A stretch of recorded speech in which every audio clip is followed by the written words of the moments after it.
Vocal fry, cool or cruel? So how does our voice actually work? Air pressure is created by the lungs and moves upwards toward the vocal cords.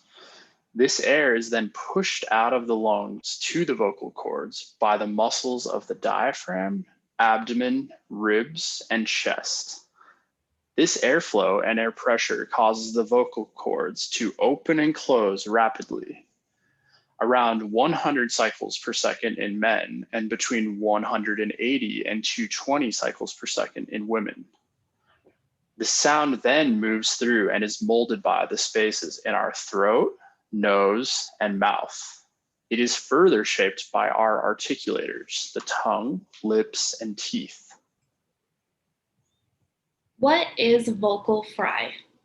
Vocal fry is the lowest vocal register characterized by a breathy, deep, and creaky voice quality.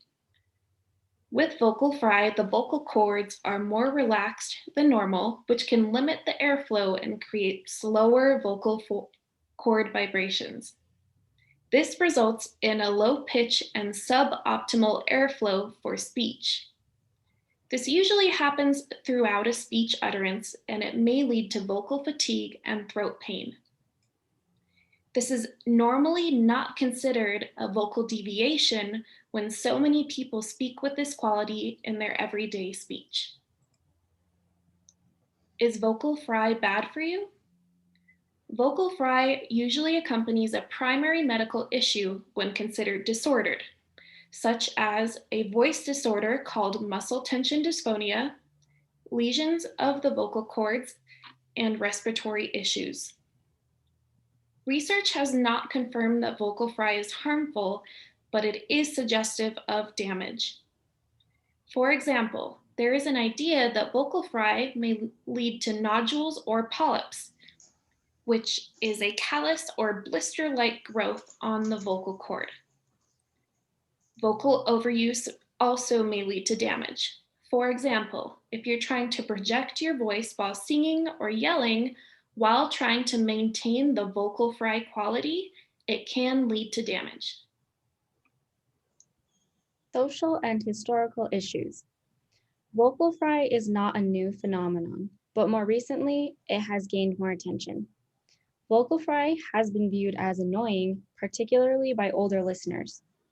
People who use vocal fry are often seen as hesitant, non-aggressive, and informal.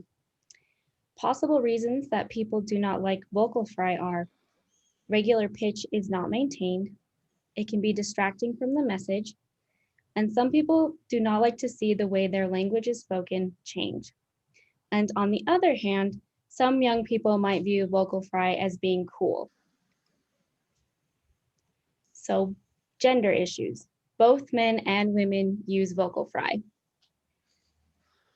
I'm a man and sometimes I have vocal fry. And I am a woman and sometimes I have vocal fry. But it is more commonly noticed in women and they receive the most criticism for using vocal fry. One study compared the attitudes employers had toward men and women that used vocal fry when they applied for a job. Even though the men did receive criticism for using vocal fry, the women were less likely to appear hireable and were found less attractive, less intelligent, and less trustworthy. One reason people may criticize women more is that they are already used to a lower pitch in men and a higher pitch in women. So if vocal fry is something that you would like to address because maybe it's impacting your singing or your everyday voice, there are some things you can do.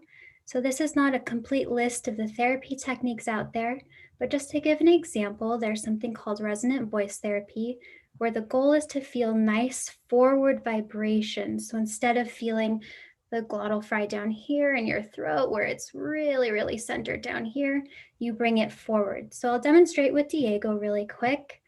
So Diego, I'm gonna have you feel the nice buzziness of the sound in these syllables. So repeat after me. Me, me, me.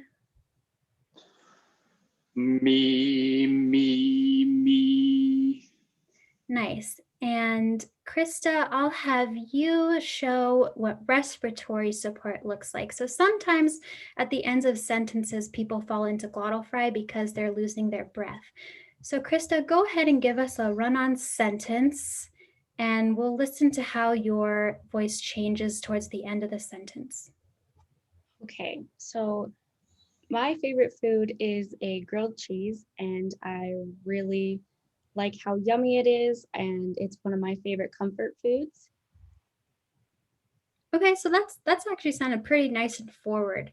But sometimes when we're talking, if we run out of breath, we'll fall back into our throat voice.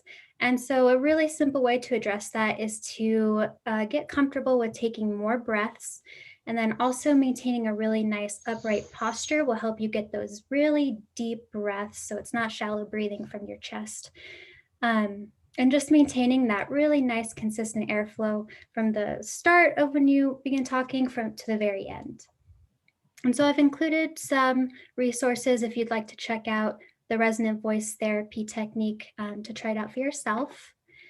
And here's a list of some references that we included in our slides in case you would like to learn more. So thank you everybody for watching our presentation.